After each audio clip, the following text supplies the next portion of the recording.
Hello friends, welcome to the new episode of my channel. আমি অরিত্র। এখন এই ভিডিওর মধ্যে আমরা কথা বলেছি দ্য গার্লফ্রেন্ড বলে তেলেগু ছবিটা নিয়ে, যেখানে লিড চরিত্র প্লে করছে রশ্মিকা মান্দানা, আর এর সাথে রয়েছে দীক্ষিত শেট্টি। ছবিটা ডিরেক্ট করেছে রাহুল রবীন্দ্রন, প্রডিউস করেছে আল্লু অরবিন্দ। গীতা আর্টস থেকে প্রডিউস করা হয়েছে, মানে আল্লু অর্জুনের ফাদার প্রডিউস করেছেন আর কি। তো রাহুল রবীন্দ্রন বেসিক্যালি অ্যাক্টর হিসেবে কাজ করেন। আপনারা জিগরা ছবিটা যদি দেখেছেন, উনি কাজ করেছেন ওই ছবিতে। এছাড়া অন্য তামিল তেলেগু ছবিতে উনি কাজ করেছেন অ্যাজ অ্যান অ্যাক্টর। ডিরেকশনও দেন উনি, কমই ছবি বানিয়েছেন। তো এই ছবিটা আমি এর আগে ওনার একটা ছবি দেখেছিলাম, ওটা একটা রোম্যান্টিক ফিল্মই ছিল। একটা ছেলে বিয়ে করবে না ঠিক করছে, হঠাৎ করে একটা মেয়ের সাথে দেখা হয়, তার একটা ব্লাইন্ড ডেটে আর কি পুরো পার্সপেক্টিভটা চেঞ্জ হয়ে যায়, সেটা নিয়েছিল। ভালো ছবি ছিল আর কি, দেখতে পারেন। আমার নামটা এখন মনে নেই। আর গার্লফ্রেন্ড বলে ছবিটা দেখলাম আর কি। আরেকটা ছবিও উনি আই থিঙ্ক বানিয়েছেন, বাট সেটা আমি দেখিনি। এবার এই ছবিটা কীরকম হলো, এই ছবিটাকে নিয়ে কিন্তু প্রচুর কথাবার্তা সোশ্যাল মিডিয়াতে, আপনারা টুইটারে গেলে দেখতে পাবেন প্রচুর কথাবার্তা হচ্ছে। একদল বলছে না, এই ধরনের এটা একটা প্রোপাগান্ডা ছবি আর কি, ছেলেদেরকে খালি খারাপ দেখানো হচ্ছে। আর এক তরফের লোকেরা, তাদের এই ছবিটা প্রচণ্ড বেশি ভালো লাগছে। তাদের বক্তব্য হচ্ছে যে না, ফিমেল পার্সপেক্টিভটা উঠে এসছে আর কি। তো সেই নিয়ে আর কি প্রচুর কন্ট্রোভার্সি হচ্ছে আর কি। একটা পোলারাইজ রিয়াকশন আমরা দেখতে পাচ্ছি আর কি, ছবিটাকে নিয়ে প্রচুর কথাবার্তা হচ্ছে আর কি। তো বেসিক্যালি এই ছবিটাকে যদি এক লাইনে ডিফাইন করতে হয়, ছবিটা is a antithesis to films made by Luv Ranjan, Sandeep Reddy Vanga. This film is a antithesis to that. ছবিটার মধ্যে কিছু প্রবলেম আছে, আমি সেটার মধ্যে আসছি পরবর্তীতে। বাট ছবিটা কিন্তু এই ধরনের ছবি কিন্তু অবশ্যই হওয়া উচিত। এই রিসেন্টলি একটা ছবি দেখেছিলাম, ভেটরিমান প্রডিউস করেছিল, ব্যাড গার্ল বলে।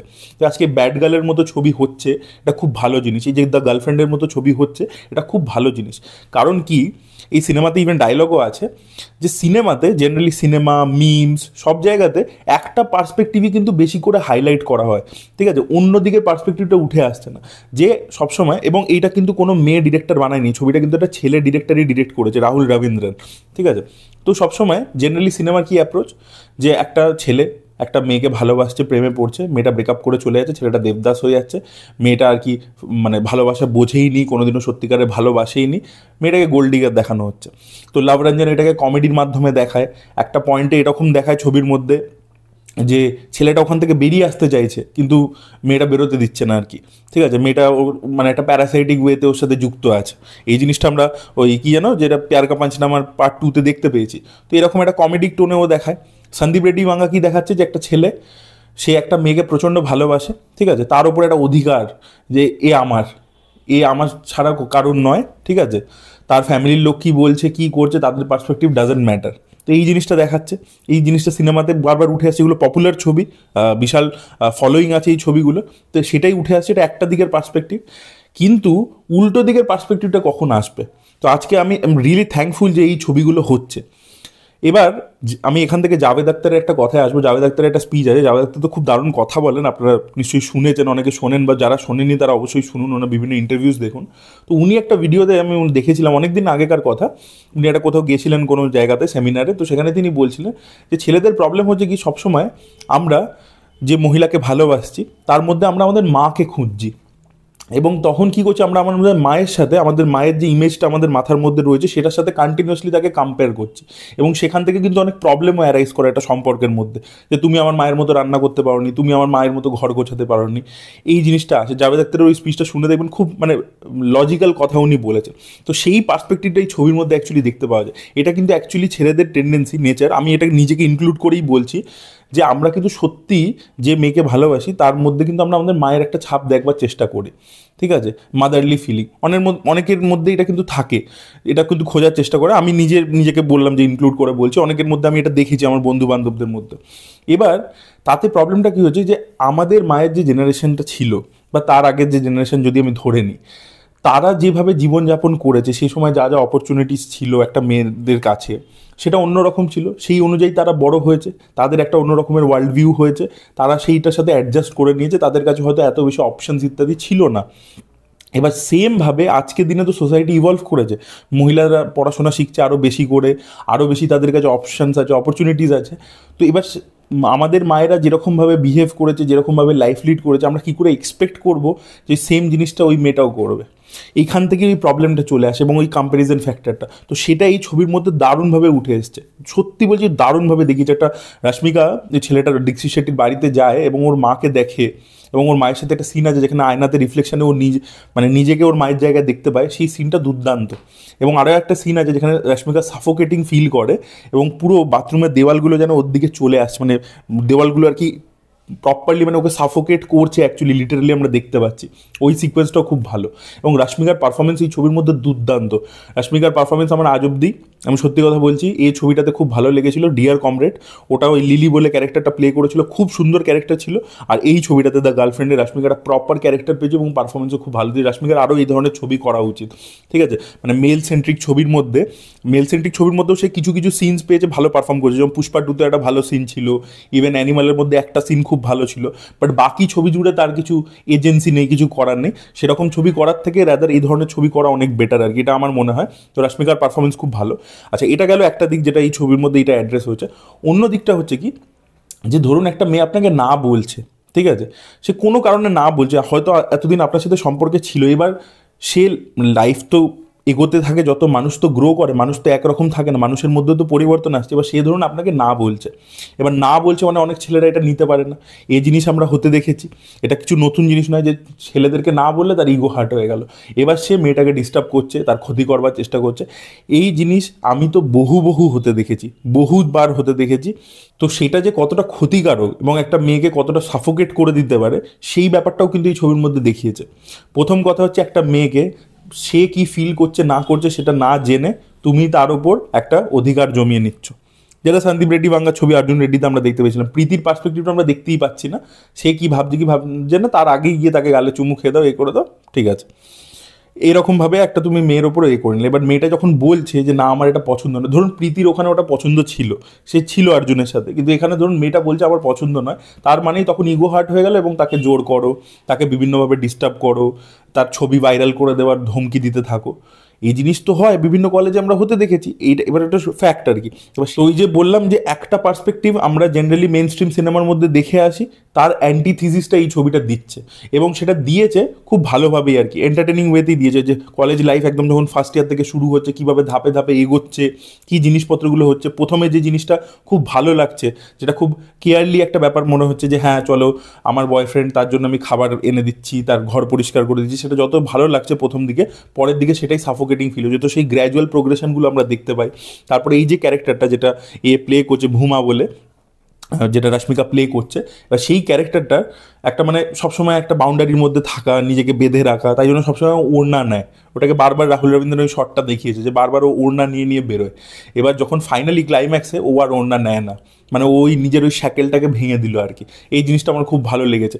জেনারেলি আপনারা দেখবেন যে এই যে এতে সিনেমাগুলো হয়, ইরানের যে ছবিগুলো হয়, সেখানে বুরখা নিয়ে আর কি এই ধরনের কমেন্ট্রি থাকে প্রচুর, ঠিক আছে। বা ড্রাইভিং নিয়ে একটা তো ছবিই ছিল আমাদের জাফর পানাই, যে মেয়েরা ড্রাইভিং করতে পারবে কি পারবে না সেটা নিয়ে ছিল।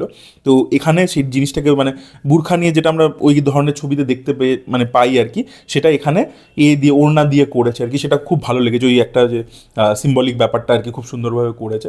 আর এই দীক্ষিত শেট্টির যে ক্যারেক্টারটা, সে বুঝতে পারছে না যে সে টক্সিক জিনিসপত্র করছে, সে মেয়েটার ওপর কিছু মানে চাপিয়ে দিচ্ছে, সেও বুঝতে পারছে না, বিকজ তার আপব্রিঙ্গিংটা এটাই হয়েছে, সে এগুলোই দেখেছে চোখের সামনে। ওই যেটা আমি বললাম না প্রথমে, যে আমরা আমাদের মায়ের যুগের জিনিসপত্র দেখছি, আমাদের বাবা কী করেছে বা আমাদের আশেপাশে অন্য রিলেটিভরা কী করেছে বা সিনেমাতে দেখছি, সেটা থেকে ইনফ্লুয়েন্স হচ্ছে এবং আমরা সেটাকে রেপ্লিকেট করবার চেষ্টা করছি।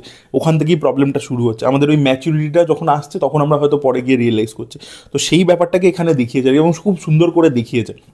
এবং তার সাথে একটা লিটারেচারের অ্যাঙ্গেলও এখানে রাখা হয়েছে, ইংলিশ লিটারেচারে মেয়েটা এমএ পড়তে এসছে। সেটা যে গল্পের মধ্যে খুব ভালোভাবে আসে সেটা বলবো না, বাট এখানে প্লেয়ের একটা অ্যাঙ্গেল দেখিয়েছে, সেগুলো জিনিসপত্রগুলো ভালো। গান একটা খুব ভালো, এই হাই নানার যে মিউজিক ডিরেক্টর তিনি আর কি করেছেন, মালায়ালাম মিউজিক ডিরেক্টর, উনি নানির ছবিতেও করেছেন। তো ওখানে গানটা খুব ভালো, না দিয়ে বলে একটা গান আছে, ওটা খুব ভালো লাগে।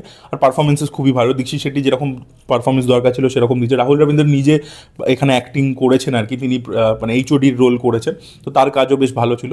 এবং আরও একটা খুব সুন্দর মেসেজ উঠে এসছে ছবিটার মধ্যে, যে যখন একটা কেউ অ্যাডাল্ট হয়ে যায়, তার মানে লাইফটাকে আর কি তাকে ডিসিশন নিতে মানে দেওয়া উচিত আর কি। মানে পেরেন্টসদের ডিসিশন সবসময় চাপিয়ে দেওয়া উচিত না, তাদেরকে আর কি অ্যাডাল্ট হিসেবে ট্রিট করা, একটা আলোচনা করে একটা কোথাও এসো। সবসময় তুমি চাপিয়ে দিচ্ছ কোনো ডিসিশন, সেটা ঠিক নয়। এবং সেটা একটা গার্লফ্রেন্ড বয়ফ্রেন্ডের রিলেশনের মধ্যেও, যে দুজনের কনসেন্ট থাকতে হবে। যে কোনো একটা ধরুন ডিসিশন নেওয়া হচ্ছে, সেখানে দুজনের একটা আলাপ আলোচনা করে ডিসিশন নেওয়া উচিত, এরকম নয় একজন আরেকজনের উপর পার্সপেক্টিভ চাপিয়ে দিচ্ছে আর কি। তো এইগুলো আর কি ছবিটার যে বক্তব্যগুলো, সেগুলো খুব ভালো, এবং ছবির মেকিং ইত্যাদিও খুব ভালো, এবং একটা মেন স্ট্রিম অ্যাপ্রোচ রয়েছে। ছবিটা 2 ঘন্টা 12 মিনিটে খুব ভালো, গান ভালো, সব কিছু ভালো। বাট ছবিটার প্রবলেমটা কি, এবার প্রবলেমটায় আসবো। ছবিটা এবার এটা ইটসেলফ তেলেগু সিনেমার প্রবলেম, যে তেলেগু সিনেমা এই ধরুন যে পার্সপেক্টিভই দেখাচ্ছে, ধরুন আজকে যখন সন্দীপ রেড্ডি বাংলা অর্জুন রেড্ডি একটা দেখাচ্ছে, যেটা ছেলে প্রচণ্ড ভালোবাসে, ডিপলি ইন লাভ। তার জিনিসটা কী হচ্ছে, তেলেগু সিনেমাটা চিরকালের আর কি প্রবলেম বলবো না, এটা ওদের টোন আর কি, প্রবলেমও নয়, এটা ওদের স্টোরি টেলিং স্টাইল, যে ওরা জিনিসটাকে ব্রডার স্ট্রোকসেই রাখে। আজকে যখন একটা অর্জুন রেড্ডির মতো ছবি হচ্ছে, সেখানে প্রীতির পার্সপেক্টিভটা আমরা দেখতেই পাচ্ছি না, প্রীতি কিছু বলেই না, কিছু তার যে কী ভাবছে, সে কী ভাবছে, এটা সিনেমার ক্লাইম্যাক্সে গিয়ে একমাত্র ও ডায়লগে খালি বোঝায় নিজের মনের ফিলিংসগুলো, বাকি ছবি জুড়ে ওর পার্সপেক্টিভটা আমরা দেখতে পাই না, মাঝে তো ছবি থেকে গায়েব হয়ে যায়। We are only following this protagonist, মানে ব্রডার স্ট্রোকস, নুয়ান্সটা নেই, ঠিক আছে, যে আরও বড় ডিরেক্টর হবে সে ওই নুয়ান্সটা খুঁজে বার করবে, ঠিক আছে। বা যখন আজকে একটা লাভ রঞ্জন ছবি বানায়, এটা বলিউডেরও ব্যাপার আছে, বলিউড মেইন স্ট্রিমে, যে তখন আমরা দেখতে পাচ্ছি না যে ওই মেয়েগুলোর যে কী পার্সপেক্টিভ, আমরা ছেলেগুলো সব কিছু দেখতে পাচ্ছি, ছেলেদের বন্ধুত্ব, ছেলেরা কী করছে, প্রবলেম হচ্ছে, কী ব্যাপার, সব দেখতে পাচ্ছি, মেয়েগুলোর দিকগুলো আমরা দেখতে পাচ্ছি না, যে মেয়েগুলো এরকম কেন ম্যানিপুলেটিভ হয়েছে বা কী হয়েছে। সেমভাবে এই গার্লফ্রেন্ড ছবিটা প্রবলেম হচ্ছে কি, দীক্ষিত শেট্টির সাইডটা যেটা দেখাচ্ছে, দীক্ষিত শেট্টি হয়তো ওই টক্সিক জিনিসপত্রই করছে, সত্যি এটা হয়, এটা এরকম নয় যে কিছু মানে রিয়েলিস্টিক জিনিস দেখায়নি, রিয়েলিস্টিকই দেখাচ্ছে, বাট তার মাঝেও ও যেহেতু আনঅ্যাওয়্যার যে ভাই আমি যেটা করছি সেটা আদৌ কি টক্সিক, ওই যেটা বললাম ওর গ্রোয়িং আপেই ওটা এমবাইব হয়ে গেছে ওর মধ্যে। এবার সেটার মধ্যেও তো একটা নুয়ান্স আছে যে লোকটা কিন্তু খারাপ নয়, হয়তো কাজটা যেটা করে ফেলছে অজান্তেই করছে যে খারাপ, ঠিক আছে। সেই যে নুয়ান্সটা, বা এই যে রশ্মিকা কেন জেনে বুঝেও এটার মধ্যে পড়েছে, ঠিক আছে, তার যখন ভালো লাগছে না তো প্রথম দিনই ব্যাক অফ বলে দিতে পারতো, কিন্তু এই যে ধীরে ধীরে এটার মধ্যে পড়ে গেছে, সেটা দেখাচ্ছে, আমাদেরকে দেখাচ্ছে ভিজুয়ালি, বাট সেটার জন্য যে মানে ওটা ওরও দোষ ছিল এবং সেটার জন্য একটা রিপারকাশন ফেস করছে, সেটার যে একটা গ্রে এরিয়াকে একটু ধরা উচিত ছিল, সেটা কিন্তু আমরা দেখতে পাই না। মানে এখানে রশ্মিকা পুরোপুরি পজিটিভ আর দীক্ষিত শেট্টি পুরোপুরি নেগেটিভ, ঠিক আছে, ওই নুয়ান্সটা ওরা ধরতে পারে না, ব্রডার স্ট্রোকসে ক্যারেক্টারগুলো লেখা বেসিক্যালি, ঠিক আছে। তো ওই জন্য এই যে কনভারসেশনটা হচ্ছে অনলাইনে, যে ভাই ছেলেদেরকে খারাপ দেখানো হয়েছে, যা দেখানো হয়েছে রিয়েলিস্টিক দেখানো হয়েছে, বাট খারাপ দেখানো এটা মনে হচ্ছে বিকজ ওর মধ্যে কোনো নুয়ান্সেস নেই। মানে ধরুন এটা এত বছর ধরে গোটা কলেজের এই স্প্যানটাতে এত বছর ধরে সম্পর্কে ছিল, তো এরকম তো হতে পারে না যে খালি সারাক্ষণ ছেলেটা ওকে ডমিনেটই করে গেছে, তাহলে মেয়েটা ছিল কী করে, সবসময় তো ডমিনেট করেনি, কিছু তো এরকম মুহূর্ত আছে যেগুলোতে সত্যিকারে ভালোবেসেছে, ভালোবাসার ওই মুহূর্তগুলো, তো সেটা ওই ছবিটা ছোঁয় না। সেমভাবে যেরকম ওখানে একটাই পার্সপেক্টিভ দেখতে পাচ্ছি, এখানেও আমরা একটাই পার্সপেক্টিভ দেখতে পাচ্ছি, so there is lack of nuance in the storytelling. এবং এটা যেহেতু একটা মাসেসদের কাছে পৌঁছানোর অ্যাপ্রোচ থাকে, সেটা যে কোনো মেইন স্ট্রিমের, যেহেতু আমি লাভ রঞ্জনের এক্সাম্পল দিলাম, সে তো তেলেগু নয়, সে তো বলিউড ডিরেক্টর, তো সেখানেও তাই জন্য সবসময় ওরা কি ব্রডার স্ট্রোকসে অ্যাপ্রোচটা নেয় আর কি, তাই জন্যই এই ধরনের একটা কন্ট্রোভার্সি শুরু হয়ে যায় যে ভাই এক সাইডকে খারাপ দেখানো হলো আর এক সাইডকে ভালো দেখানো হলো। বাট তবুও আমি বলবো এই ছবিটা কিন্তু একেবারে ওরকম মানে যে ছেলেদেরকে পুরো অ্যান্টাগোনাইজ করে দেখাও ওরকমও কিন্তু করেনি কিন্তু, ঠিক আছে, যেখানে যেখানে যতটা হিউম্যানলি পসিবল ছিল সেটাও দেখিয়েছে। এবং আমি সিরিয়াসলি বলছি, যেহেতু এক সাইডের ন্যারেটিভ হয়েছে, এবং এই ছবিটা কিন্তু এক মানে যেটা বলছি যে আমি কিন্তু 4 More Shotsের মতো সিরিজকে কিন্তু খারাপই বলেছি, গালাগালি দিয়েছি, বিকজ ওই ছবিটা যে ফেমিনিজমের অ্যাঙ্গেলটাকে দেখাবার চেষ্টা করে সেটা ফোর্সফুল, সেটা জোর করে, সেটা ভুলভাল জিনিসকে জাস্টিফাই করবার চেষ্টা করে, ফেমিনিজমের নামে মানে ড্রিঙ্কিং, স্মোকিং, মানে ক্যাজুয়াল সেক্স, সেই জিনিসপত্রগুলোকে নর্মালাইজ করে। এই ছবিটা কিন্তু ওরকম জিনিসপত্র করছে না, ঠিক আছে, এটা কিন্তু মানে অ্যাকচুয়ালিতে যে জিনিসটা হয়, ঠিক আছে, সেটাকেই আর কি অ্যাড্রেস করছে। হ্যাঁ ডেফিনেটলি সেখানে কিছু জিনিস লস্ট ইন ট্রান্সলেশন হয়ে যাচ্ছে বিকজ তাদেরকে মেন স্ট্রিম অ্যাপ্রোচের মধ্যে বানাতে হচ্ছে, সেটা ছবিটা নেগেটিভ সাইড অবশ্যই, কিন্তু এই ধরনের ছবি যাতে ফিমেল পার্সপেক্টিভটা উঠে আসে, ঠিক আছে, সেটা অবশ্যই কিন্তু হওয়া উচিত মেইন স্ট্রিমের মধ্যে, অবশ্যই হওয়া উচিত। এবং এই যে এরকম একটা প্রডিউসার আল্লু অরবিন্দের মতো প্রডিউসার, রশ্মিকাকে এত লোকে চেনে, পপুলারিটি আছে, তারা যখন এইসব ছবির সাথে যুক্ত হচ্ছে তখন ডেফিনেটলি ছবিটা একটা ওয়াইডার অডিয়েন্সের কাছে পৌঁছে যাবে, এবং সেটা উচিত আর কি, এই ধরনের বিষয়বস্তু নিয়ে কথা বলা উচিত। এই যে কোনো মেয়ে না বললে তাকে জোর করব, ঠিক আছে, তাকে ভয় দেখাবো, এই জিনিস তো সত্যি হয়, ঠিক আছে। আমার আমার কলেজে আমার লাইভ দেখা, ঠিক আছে, কলেজ থেকে বেরিয়ে মেট্রো স্টেশন যেতে পারছে না, ধমকি দিয়েছে বাইরে মারবো, these are the things we have seen with my eyes. তো দিস ইজ নট মানে যে কিছু একটা এমন দেখাচ্ছে যেটা আমরা দেখিনি চোখের সামনে, so this is reality. So এটাই বলা ছিল, that was it guys, thank you so much for watching this video. ভিডিওটা ভালো লেগে থাকলে লাইক করুন, শেয়ার করুন, চ্যানেলকে সাবস্ক্রাইব করতে ভুলবেন না। ছবিটা অবশ্যই দেখুন, মেয়েরা তো অবশ্যই দেখুন ছবিটা, যদি আমার ভিডিও কোনো মেয়ে দেখছে অবশ্যই আপনারা সিনেমাটা দেখুন, আপনাদের ভালো লাগবে আশা করি। So that was it guys, thank you so much, by.